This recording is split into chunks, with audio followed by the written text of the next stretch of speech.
Je parle en tant que conseiller municipal. Je suis conseiller municipal et j'ai en charge l'élevage et l'agriculture. Mais monsieur le maire, il n'a pas eu d'amples informations sur la divulgation des animaux. Bon, sur quoi on travaille? On travaille sur la valorisation des potentialités horticoles et aquacoles. Il y a une fois, effectivement, bon, tous les techniciens du département se sont réunis. J'ai mis des termes de référence et on voulait relancer effectivement l'activité horticole au niveau de Diourbel. Parce que ça donnait beaucoup de valeur ajoutée et ça crée beaucoup de richesses.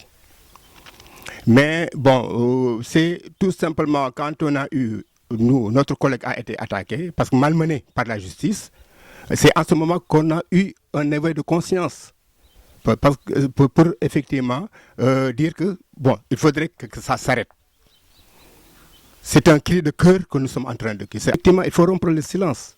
Rompre le silence à l'endroit des autorités, à l'endroit de M. le maire, parce que je crois que la façon de réagir en fonction de cette divagation-là et de l'application de la réglementation en matière de divagation est timide. C'est aussi, moi je le dis parce que j'en connais quelque chose, c'est timide au niveau de la mairie, au niveau du conseil municipal, mais c'est timide aussi au niveau de la préfecture, au niveau du préfet. Et on voulait effectivement une application nette, une application beaucoup plus précise, qui impacte beaucoup sur effectivement la possibilité de sécuriser les périmètres maraîchers. On ne peut pas effectivement mettre un mur. On est allé même jusqu'à prendre des espèces forestières qu'on appelle les mellifera pour protéger ces quais. Mais rien du tout, on n'est pas arrivé à éradiquer effectivement ce phénomène-là. Bon, qu'est-ce qu'on peut attendre demain? Il y a quelqu'un parmi votre collègue qui l'a dit. Ce qu'on attend demain, c'est parce qu'actuellement, il peut y avoir un éventuel conflit qui en viendrait aux mains entre agriculteurs et éleveurs. Ce que nous voulons empêcher, c'est ça. Mais demain, ça peut créer des problèmes si on prend garde.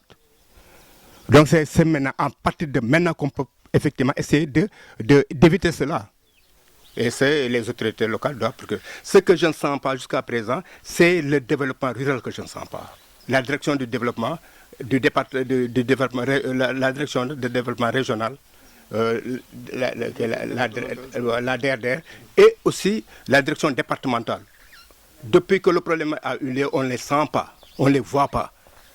Alors que effectivement, les horticulteurs sont sous leur tutelle. Ce qu'on attendait, c'est qu'ils fassent quand même une intervention, un appui conseil technique. C'est ce qu'on appelle. C'est leur vocation, c'est leur mission. Ils doivent orienter les œuvres pour ce problème-là. Qu'ils aillent voir exactement à chaque fois, aller voir les maraîchers, les appuyer, les conseiller et les orienter. S'il y a maintenant, s'ils vont sur le terrain maintenant, ils vont voir exactement ce qui se passe, ils vont y remédier à temps avant que cela ne se passe pas